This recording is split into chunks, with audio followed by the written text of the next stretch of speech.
Mimi ufikishia iko safe, weka kitu kwa panga. Be sure, check out for a KDIC sticker in your banking hall. KDIC, protecting your deposits.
Well, you're right on time for the latest news updates from the KBC Channel 1 News Desk. My name is Indimuli. This is Easy Friday. Now, do not panic. Shiksha Arora is still within the building.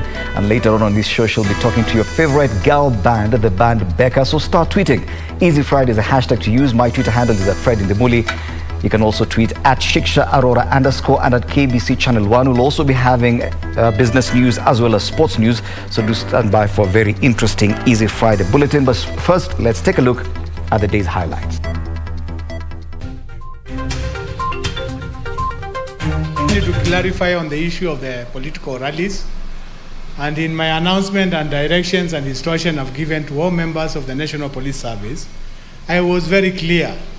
These meetings, according to the MOH protocols and presidential directions, stands banned. Not yet out of the woods.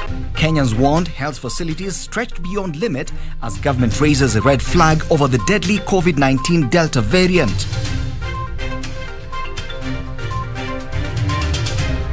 Empirical evidence is abound, demonstrating that increased school connectivity yields long-run social economic benefits.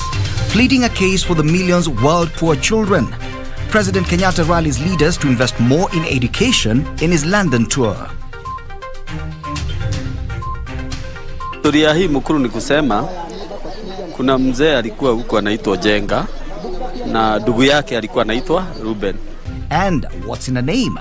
Reconstructing the origin of the name Mukuru kwa Jenga in Kenya's capital on this Easy Friday.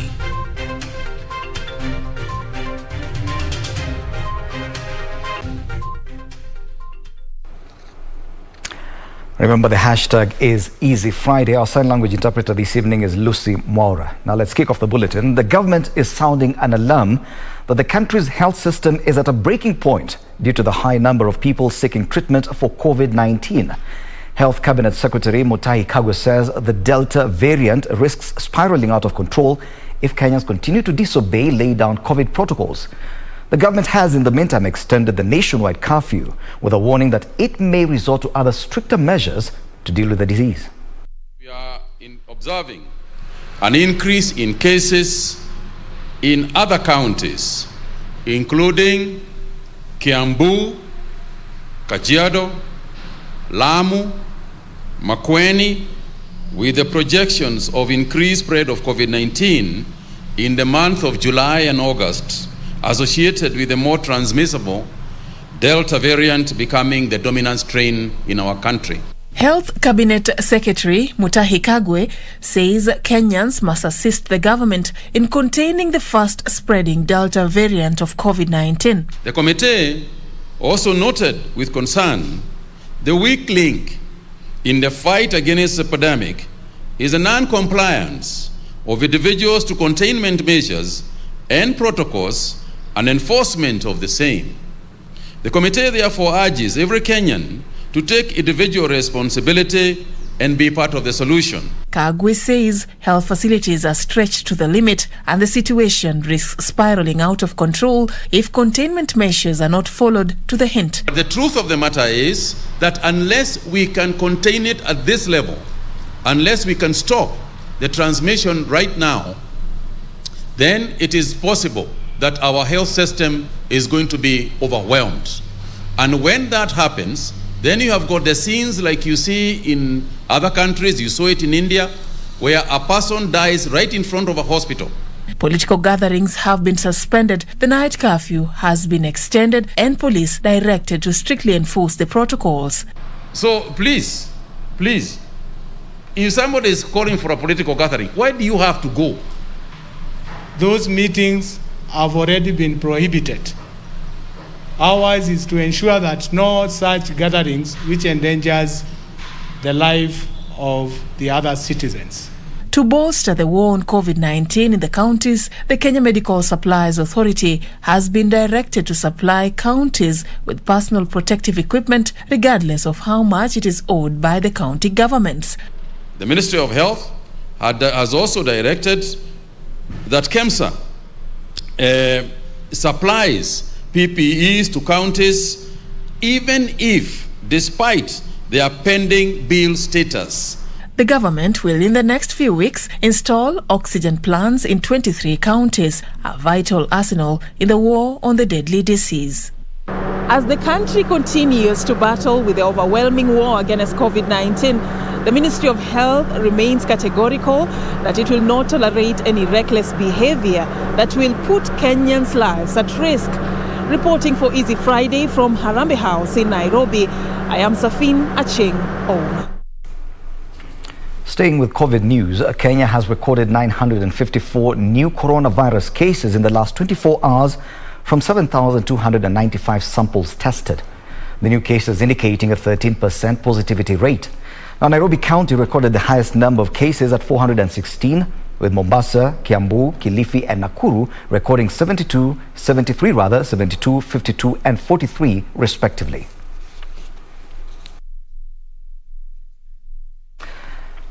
Meanwhile, the county government of Kilifi says it has deployed a raft of measures to curb the spread of the coronavirus, whose prevalence rate stands above 15% in that county.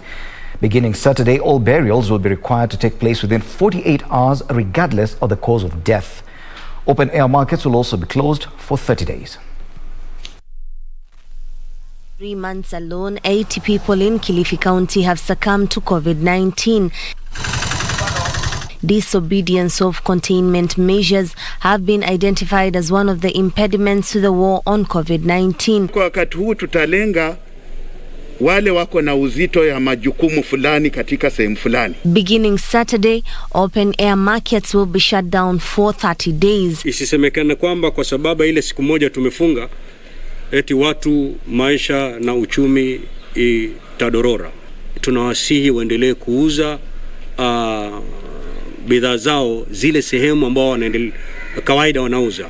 Overnight vigils have also been banned and residents urged to bury their dead within 48 hours. Hatutakubali kuweka mwili katika mochari zetu, na si mochari zetu peke yake za hospitali za umma, lakini hata zile za kibinafsi. Tumeona wanasiasa katika jimbo hili wakiendeleza kuwa na mikutano kadhaa. Ole wako. Lakini pastor yote, imamu yote ambaye hata baada ya kuona idadi ni kubwa na endeleze harusi ama ibada ya wafu, basi bwana komanda hapa atakuwa mgeni wake na tutampeleka kotini. Ikiwa michezo itachezewa kwako, wewe tu ndio tutapeleka kotini. Tumekubaliana na NTSA jana, kesho kutakuwa na sako moja ambayo itakuwa suspended kwa muda wa siku 7. Ndio ijulikane ya kwamba yenye tunasema tunamaanisha. The county government says it will go leaps and bounds to ensure it curbs the spread of the deadly disease. Kuna mtu ambaye anafurahikia kutangaza mikakati kama hii. Isichukuliwe kwamba tumeanza kubana nafasi za wananchi. Tunafanya hivi kwa sababu tunataka kulinda maisha ya wananchi. Lengo letu litakuwa ni kupunguza ujeuri. Juni Karisa Mbele from Mombasa County. Away from health matters, President Uhuru Kenyatta has rallied world leaders to continue investing in education by formulating policies and increasing domestic resource allocation to the sector.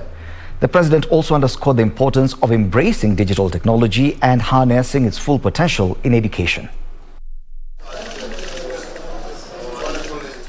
The head of state spoke in London at the end of the two-day Global Education Summit that he co-hosted with British Prime Minister Boris Johnson.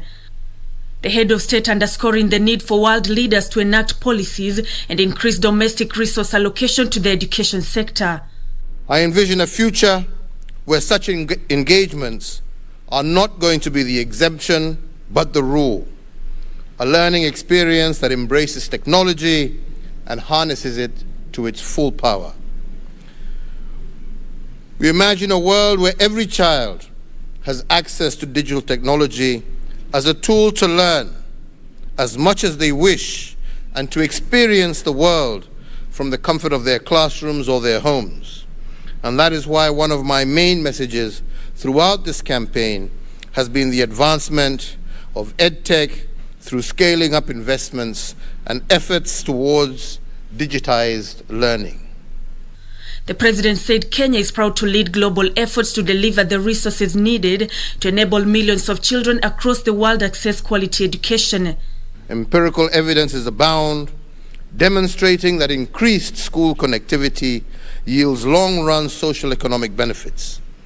Indeed, as reported, a 10% increase in school connectivity can increase the effective years of school for a child by 0.6% and increase our GDPs per capita by 1.1%. He applauded the solidarity exhibited by countries that heeded to the call to support the Global Partnership for Education and expressed confidence that the fundraiser would achieve the $5 billion target by 2025. Let us remember that even though money is necessary for transforming our education systems, it alone is not sufficient. A deliberate, committed drive towards ensuring that each dollar investment impacts quality and holistic education for our children is equally as vital.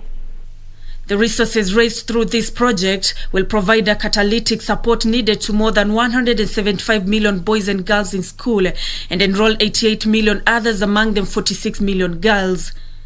In his address, UK Prime Minister Boris Johnson said education is the panacea for the challenges facing the world. This is the silver bullet. This is the magic potion. This is the panacea. This is the universal cure. This is the Swiss Army knife, complete with Allen key and screwdriver and everything else, that can solve virtually every problem that afflicts humanity. The real question is, do we have the will? The will to prevent the pandemic's economic fallout from shrinking domestic education budgets. The will to seize this once-in-a-generation opportunity to unlock the future we want for children. Nancy Okware, Easy Friday. Back home, 5 schools in Laikipia West constituency have been closed due to persistent banditry attacks in the area. This comes barely a day after Interior Cabinet Secretary Dr. Fred Matiang'i visited the area, that's North constituency, where he ordered all illegal herders out of private ranches. By Thursday, more than 20 homes in Wangwashi and Bondeni villages in Olmoran ward, which border the Laikipia Nature Conservancy, had been attacked and an unknown number of livestock stolen. Wakaaji wa Wangwashi kutoka Ijumaa wamekuwa na shida ya wizi kila siku. Baba serikali, na ninaomba Bwana Matiang'i, kwa sababu alitupatia siku 14 na atatuongezea, atatupatia NPL. Ajue kuna Laikipia West na kuna Laikipia North pahali tulikuwa, na kama itawezekana akipunguza hizo siku, tafadhali naomba tena wakuje hapa. Residents say attacks by bandits and cattle theft continue with reckless abandon. Kijiji ya Wagwashe tuko na miaka mingi sana tukiwa na shida ya wafugaji wenye wanakuja kushuga na wanatuibia mali zetu. Sasa walikuja usiku wa saa 6 na walikuja na mabuduki na walisuguka boma zetu. Some 2,000 students have been forced to skip school due to the obtaining situation. Hapa kwa hii shule hakuna usalama, na ndio wazazi wakakuja wakachukua watoto wao wakaenda na wao nyumbani mpaka na hawatarudi mpaka usalama kuwe na usalama kwa hii shule. The government has given illegal herders 7 days to vacate ranches in the region as part of ongoing efforts to bring peace in the region. Some hundreds of kilometers away, Garissa County Commissioner Boaz Cherotich has given residents of Lagdera sub-county a 2-week amnesty to surrender all illegal firearms to police. Speaking during a peace meeting in Lagdera that brought together national and area leaders, Cherotich said the government will not tolerate anyone destabilizing peace efforts. Elezeni hao vijana muda wao hiko. Hata kama hawataki kujisalazimisha kulete kwa polisi, waje walete tu mahali wafiche bunduki, waseme bunduki kwa mahali fulani. Hiyo tunataka kuhakikisha kwamba bunduki ambaye inamilikiwa na watu wachache imetolewa ili maafisa wetu wa security waweze kupata nafasi ya kufanya kazi. Reporting for Easy Friday, my name is Yusuf Hilo. To the corridors of justice now, where a 30-year-old man has been sentenced to life in prison for defiling his 6-year-old daughter. Anaznet Amukombwa is said to have defiled the minor after she was left under his care on 27th of May 2019.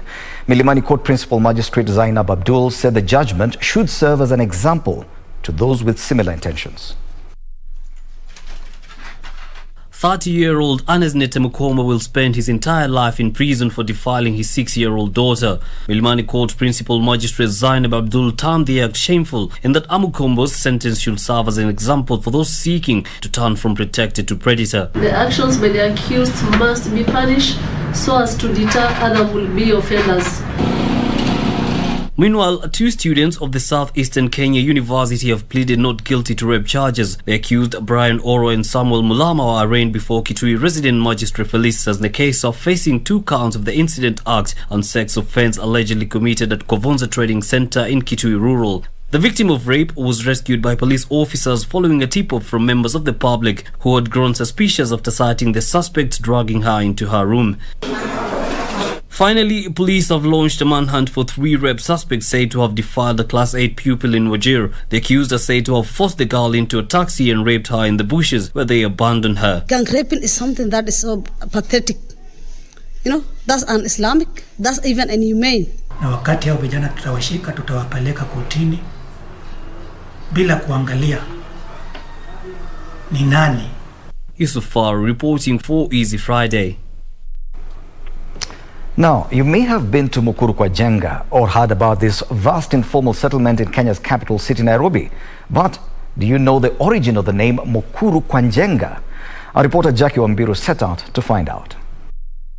Mukuru kwa Jenga is one of the largest informal settlements in Kenya's capital city of Nairobi. It is situated in the industrial area, approximately 7 kilometers southeast of the central business district. The railway runs between Mukuru kwa Jenga and Mukuru kwa Ruben, with the Ngong River cutting across the two. Have you ever thought of where the name Mukuru kwa Jenga originates from? This week on People and Places, we take a look at Mukuru kwa Jenga and discover the history behind the name. Historia hii Mukuru ni kusema kuna mzee alikuwa huko anaitwa Jenga na ndugu yake alikuwa anaitwa Ruben. There was brothers. Sasa ndio walikuja huku wa kwanza, sasa wakaweza kuingia katika upande hii na upande hii wakakuwa hali moja, sasa wakakuja huku. Na kwa sababu ya ile Mukuru ilikuwa huku, wakaita Mukuru kwa Jenga na Mukuru kwa Ruben. Hiyo sijui vile ilikuja. Sijui. Fari ndio inaitwa Mukuru.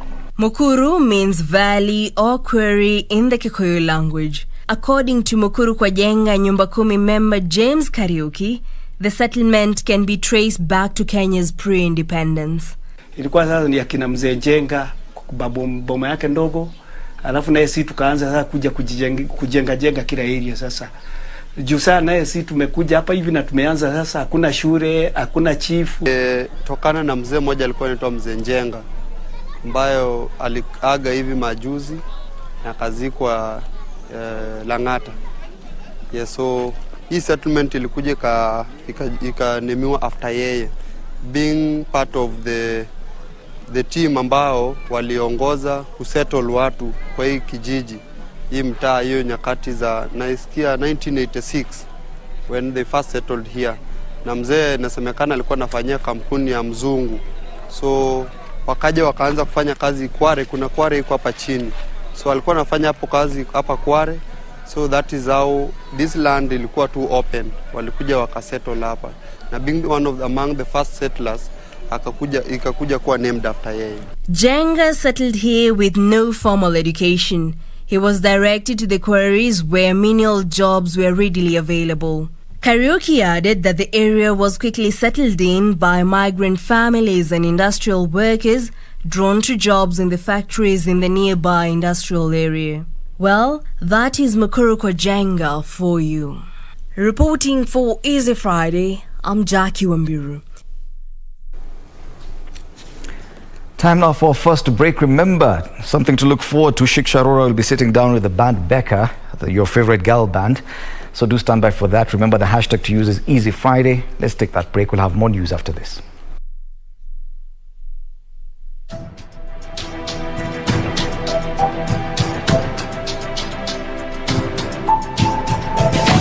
The Kenyan people were being given opportunity to look at our constitution and to see what aspects of it can be reformed, and why and how. And in particular, we would like to see that the recommendations of IPPG, while not complete, are followed, so that before the next election, the constitution is reviewed and necessary changes are made and amendments to suit our country.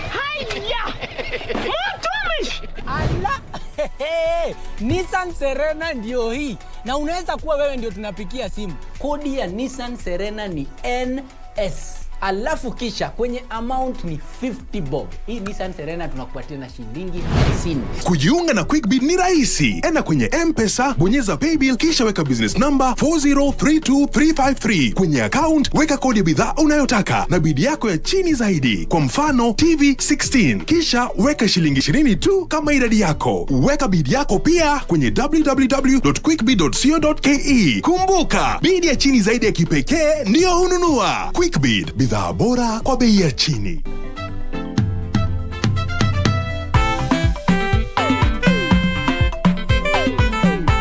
At this rate, I don't see myself finishing here in this school. He is treating us like kids with the recent construction. Where is he getting those funds? Michelle, will you shut up? Maybe you will have the patience. We don't. We have to make things right. 2 weeks ago, teacher asked us to add 6,500 extra on top of the already huge school fees. Kwani you people have already paid? What? With what money? That is not even in the list of my priorities at the moment. My rent doesn't even cost that much. A point of collection. It is not Mwalimu's charity. This is the work of God, and the Bible commands us to give, to get, and above all, take care of the poor and the old and the sick. Kuna mtu wako na swali lingine? Classmates, every Saturday on KBC.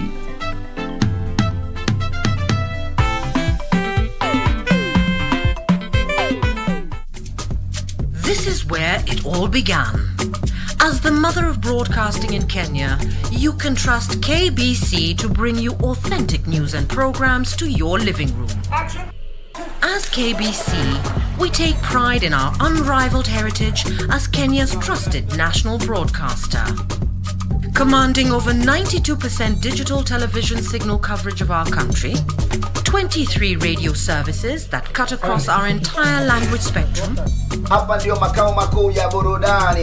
a national, regional and international digital presence backed by the most experienced and top-notch broadcast professionals in the industry. A very good evening to you. The new look Kenya Broadcasting Corporation is truly ahead of the pack. Turn to the mother of broadcasting in Kenya for stories that resonate with our identity, our aspirations as a people united in purpose. Real stories of hard work, of passion, of creativity, of big dreams. Stories that cement our nationhood. Stories that bring us together as one. We take pride in our shared heritage and destiny. KBC. Informing, educating and entertaining Kenyans as one nation. KBC. Kenya's listening. Kenya's watching.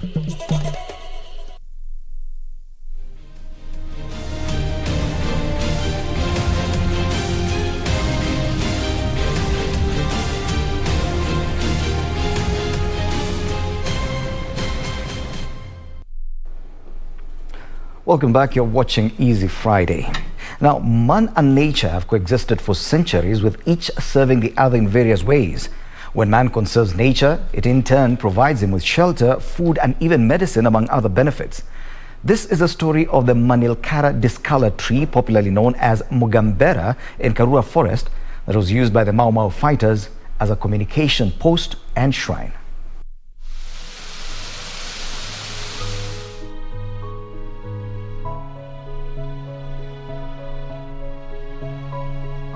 The Manilkara discala, also known as Mugambera, is a legendary monarch that has stood the test of time, dating back to the Mau Mau period, whereby it was used as a form of communication, formerly known as the postal address.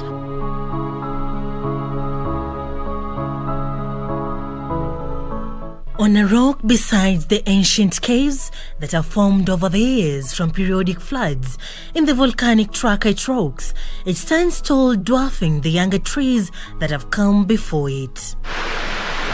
Besides its allure of being one of the oldest trees in the Karura forest, this tree also has a unique historical importance. This is the Manilkara discala tree in its scientific name, or simply forest milkberry. It's also popularly referred to as Mugambera by the Kikuyu and Mungula Doge by the Kamba. Furthermore, it's located in the heart of the Karura forest, a haven of a canopy of trees, waterfalls and rivers.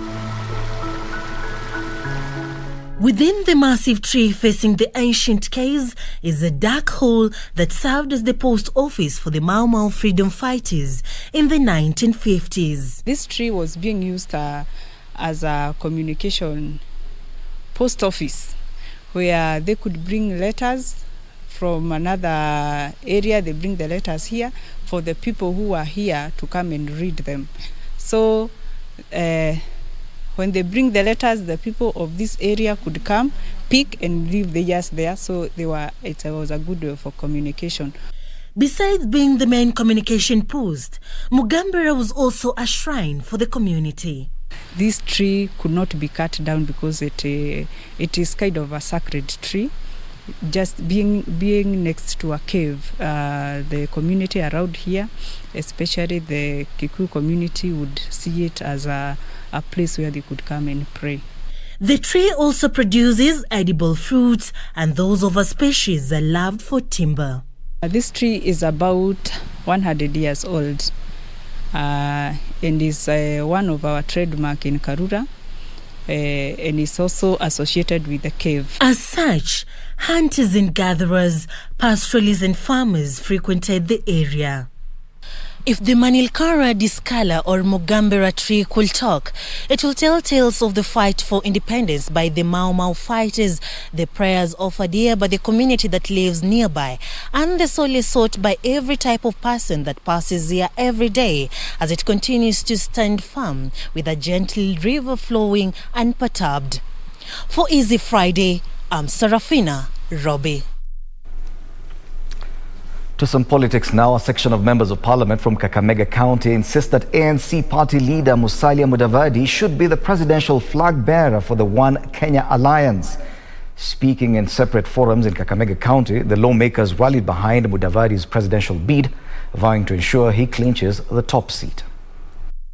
Day after ODM bolted out of NASA to seek new alliances with like-minded parties, a section of MPs allied to ANC are exerting pressure on their party leader Musalia Mudavadi to ensure he is on presidential ballot in next year's general election. Sisi tumetumiwa vibaya kwa muda mrefu. Viongozi wengine wa kisiasa wanafikiria ukitaka kupata mahali kuna kura rahisi, enda kwa Waluhya. Tumeambia Mheshimiwa Wycliffe Musalia Mudavadi ya kwamba asiposimama kutetea kiti cha urais 2022 tutalima hivi bongo ile hajaiona dunia. Vitu ikibaki vile iko hivi halafu Raila Kalonzo hawezi kuunga mkono Musalia Mudavadi, mimi nitapigia William Ruto kura. Lakini ikiwa mkijana wetu atasimama na wengine wamuunge mkono and we have a realistic chance, tutakufa na wetu. Okay? MPs Christopher Aseka of Huisero, Titus Hamala of Lurambi, and Enoch Kibuguchi of Likuyani say it's time for the Luhya community to take up the leadership of the country. Wycliffe Musalia Mudavadi is a presidential candidate next year. Tuwe kwa coalition ni sawa. Tusipokuwa kwa coalition, tuko na chama. Watu wanasema nataweza. Na wale walikuwa wanaweza. Bado wanangangana saa hii, kama walikuwa wanaweza wanangangana nini? Mheshimiwa Raila Amolo Odinga amejaribu kutafuta urais akipiga miss. Amegonga sijui 2020 wapi 2007 miss. 2017 miss. Si ape Musalia Mudavadi mwenye ako na mbegu ambayo iko tayari, aweke ndani hii mimba ishike mara moja, twende wapi? Musalia Mudavadi, Ford Kenya Party leader Moses Wetangula, KANU's Gideon Moi and Wiper's Kalonzo Musyoka have committed to work together under One Kenya Alliance in 2022. Kevin Washira, Easy Friday. 2 middle-aged men have been confirmed dead after falling into a 50-foot deep septic tank in KAMULU area of Nairobi. Witnesses say the two, aged 21 and 30, were attempting to pump water from the tank to a nearby construction site when the generator they were using for oxygen supply went off. Elsewhere, Kiambaa, a member of parliament-elect Njuguna Wanjiku has accused the management of the Kiambaa National Government Constituency Development Fund Board of alleged misuse of its budgetary allocation. 2 construction workers fell to their death in an underground water tank at a construction site in KAMULU. The 2 men were reportedly pumping water out of the tank and onto a nearby site. Akasema saidia. Sasa mimi nikitoka kwa nyumba nikikuja nikaangalia ndani nikaongereza. Wakasema tusaidie, tumeenda sote ndani, tusaidie. Sasa kuna mtu anasaidia, mimi nikaenda kupiga nduru. Nikaenda saidia huko nikaenda kuchukua watu. Sasa ule mwingine anaonekana naye akaenda ndani. Also, a Kiambaa member of parliament-elect Njuguna Wanjiku has alleged the misuse of the National Government Constituency Development Fund in Kiambaa. Njuguna wants the CDF board to uphold the law. We have brought some letter to request the fund manager so that he can stop these projects, so that at least, because there is a lot of complaint from the public, and the Kiambaa people elected me so that I can be able to take care of whatever resources that they have. Finally, Peoples and the management of the Big Tree Primary School in Kiminini have called on the area member of parliament to help them build a collapsed toilet facility. The school says the toilet is a health hazard to their 1,000 pupils in the institution. In fact, sometimes they have to queue for them to be served in these toilets. Tuna aji mbunge wa Kiminini Dr. Chris Wamalwa aache kungarisha tu shule za barabara peke yake ambazo zinaonekana, ili hali interior schools are in pathetic situation. Reporting for Easy Friday, I'm Timothy Kepnoso. Yes, remember our promise, do stand by for that interview. Your favorite girl band, the band Becca, will be in studio. Shiksha, Arora will be sitting down with them much later on in this bulletin. Let's now take another break. Carol and Jenga will have the business news after this.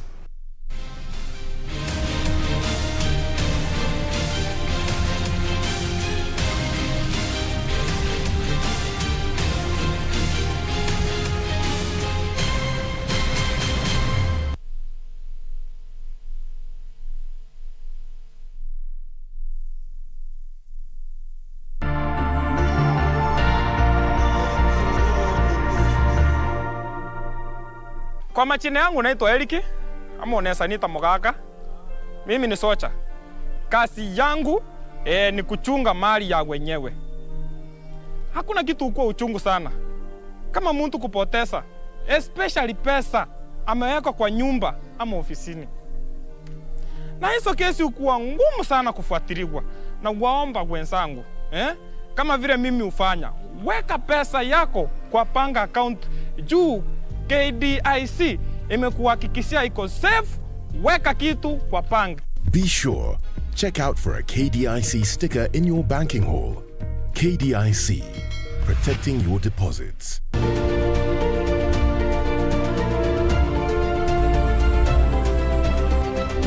My name is Ian Lemayan and I'm a wildlife warrior. When I was born, there were over 25,000 of these animals. Today, there are fewer than 1,000. Why should we watch the extinction of an animal that was there before us? Shouldn't we be feeling so guilty trying to finish a species that has existed over these years? We need them for ourselves. We need them for them to be them. We need to see them grow. This is Wildlife Warriors, and I'm Paula Kohombi.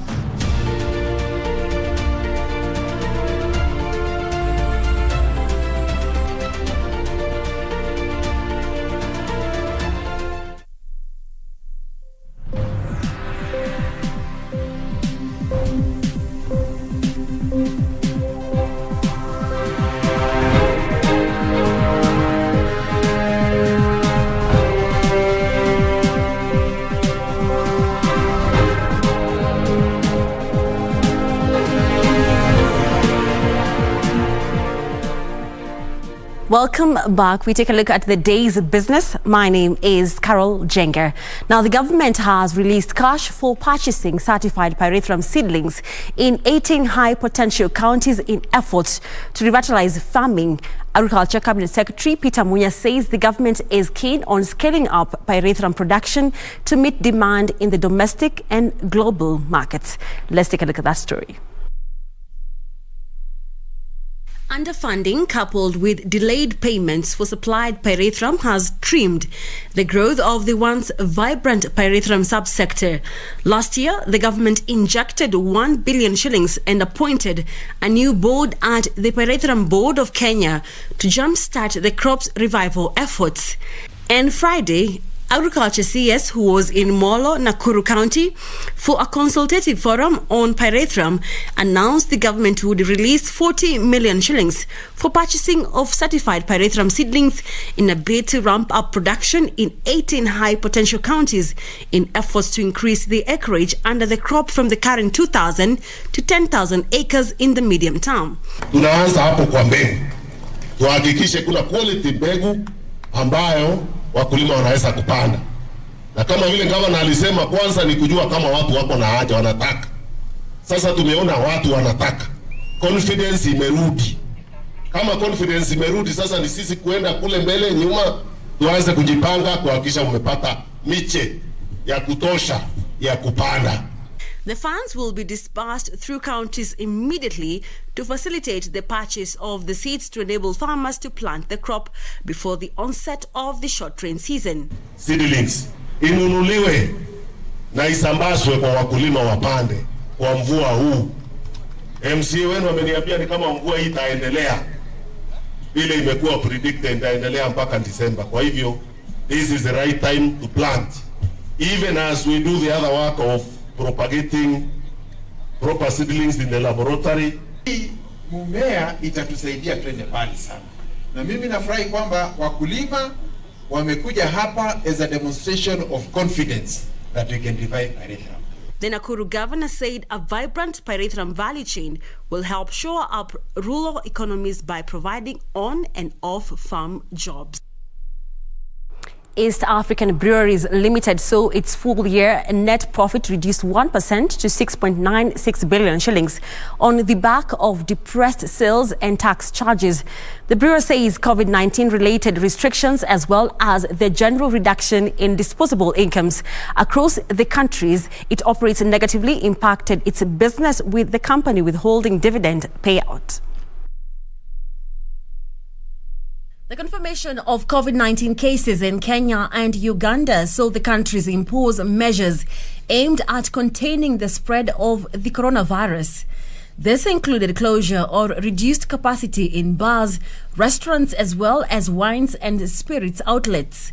In addition, Kenya and Uganda introduced curfews and restricted movements in some regions. To weather the tough operating environment, East African Breweries Limited says it invested in brands, expanded capacity and sustained productivity initiatives, which helped grow its net sales by 14.7% to 85.96 billion shillings. However, the impact of cost inflation, adverse foreign exchange and tax charges trimmed the brewers' bottom line, that reduced by 1% to 6.98 billion shillings. We are happy about the growth we've achieved because it's been delivered under very, very tough trading environment. This improvement has also been aided by the relaxation of the COVID-19 restrictions mainly in Kenya, which contributes over 2/3 of our revenues. The firm plans to focus on business recovery to grow top line and recover margin. We believe that the ongoing COVID vaccine programs will help expand economic opportunities as income slowly revert to pre-pandemic levels. We continue on the path to recovery, with our focus being to emerge stronger in terms of both the top line, the margins, the free cash flows and the balance sheet strength. The firm has not declared any dividend payout, attributing the decision to continued uncertainty due to COVID-19 related restrictions. Now to what's happening in the corporate world. Manufacturers have started to feel the impact of the new raft of ACCON student accommodation rates, says its net asset value has increased 3.3% to 4.35 billion shillings since its launch in February this year, driven by progress made in various developments. The company has approved the payment of an interim dividend of 62.90 million shillings. Here are the details of this and other stories in our corporate briefs. The firm says the average occupancy during the 5 months was 85%, which helped achieve a net income of 79.36 million shillings against a target of 33.47 million shillings. ACCON Investment Management Limited MD Raghav Gandhi says the company has approved the payment of an interim dividend of 62.90 million shillings, which represents an 80% payout of net income as per the rate regulations. The ACCON Green Bond upsizing was oversubscribed by 46%, which means that we actually received interest of close to 2 billion, or actually over 2 billion, for the upsizing. Meanwhile, Safaricom shareholders on Friday endorsed the setting up and incorporation of the Safaricom Telecommunications Ethiopia PLC. The company will begin operations in Ethiopia by next year. The new company is expected to create digital transformation that will positively impact the economic and social lives in Ethiopia, which has a population of 112 million people. This license opens the door for a fresh chapter of growth for Safaricom and our consortium partners. Finally, Lower Kuja Irrigation Scheme Manager Kenneth Oma says expansion of the project has motivated farmers in the area to diversify to other crops such as horticulture. Oma says this has created jobs for residents who are now involved in weeding, planting and harvesting of crops farmed there. We encourage farmers in this area to put farming seriously, because this one is going to address the issue of food security in this region. For Easy Friday, I'm Brian Munyoki. And that roundup brings to a close business news for tonight. But do not change that dial. Richard Munga is coming up next with the sports update. My name is Carol Jenger. Have a good night. See you next week.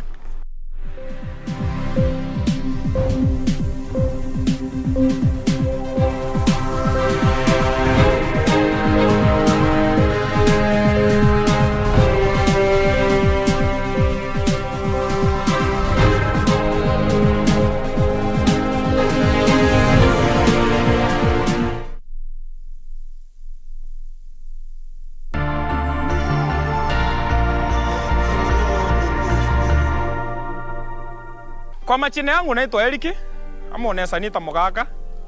Mimi ni socha. Kazi yangu ni kuchunga mali ya wenyewe. Hakuna kitu uko uchungu sana kama mtu kupoteza, especially pesa ameweka kwa nyumba ama ofisini. Na hizo kesi ukuwa ngumu sana kufuatiliwa. Na waomba wenzangu, kama vile mimi ufanya, weka pesa yako